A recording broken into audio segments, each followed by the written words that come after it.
Hello everyone, my name is Chielo Lillian, and on today's video I'll be revealing to you how I applied the Swahili wind decorative painting design. At the end of this video I'll be revealing to you the brands that you can get the necessary materials for this design that I'm about to show you, as well as the slides of other designs that it looks like, their shapes, their colors, so you can explore your options. So do watch till the end.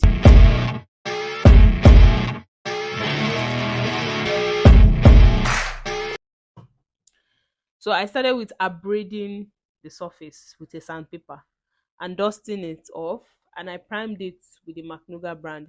The reason for the priming is to trap dust, the dust that came out from the abrading.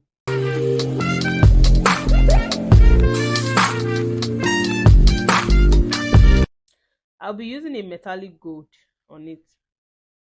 So we need to match a color that is one tone lighter than the metallic color we are applying, and use it for the base color. As you can see, we'll be using the ADC 3122. I achieved the color with my yellow oxide universal tint. And before we apply the paint, a satin paint must come as a base before the application of the metallic paint itself. So I did a 2-coat application of the satin paint. 2 coats for coverage, because when you do 1 coat, you'll still be seeing you'll be seeing through it. It will be looking translucent. So if you give it a 2 coat, it will balance.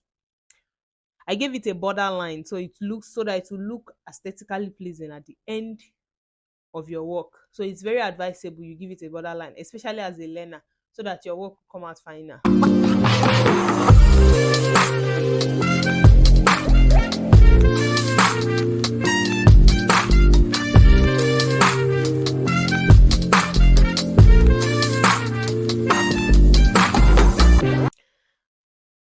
This is the Swahili brush that we are using to apply the metallic sand finish.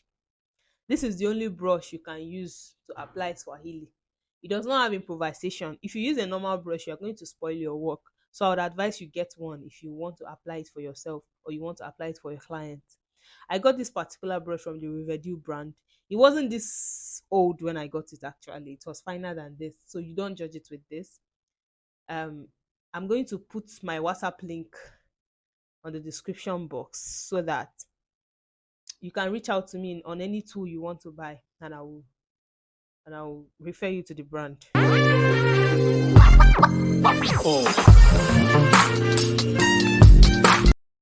The windy Swahili is applied diagonally in a slanty wave.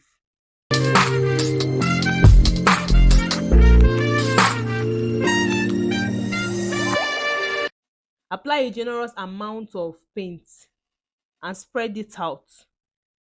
Make sure your strokes are straight. Make sure your hand is straight as you are applying it. If your hand cannot be straight, you can use a ranging pole, especially when the wall is wide. You can use a ranging pole so that you ensure that what you are doing, you are getting it right.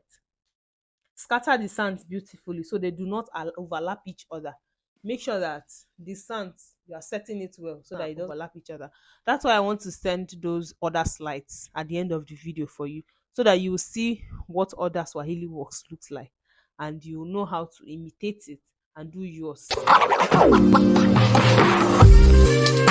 So if you have questions about what I've said so far or anything about this whole video, you can ask me on the comment section and I'm going to reply. Please do not forget to subscribe, because from today henceforth I'll be posting more videos, more decorative painting.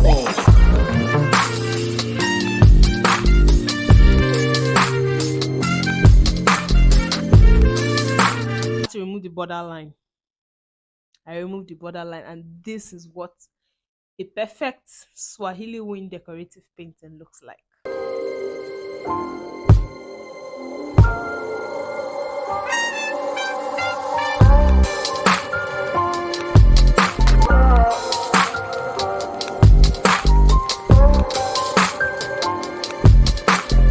So the metallic sand finish paint I used is from Silk Coat.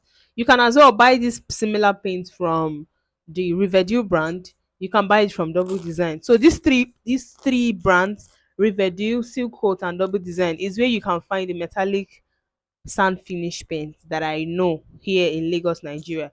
In Nigeria generally, because they have their branches. Thank you very much for watching. Do not forget to subscribe to my channel. Like this video, give it a huge thumbs up.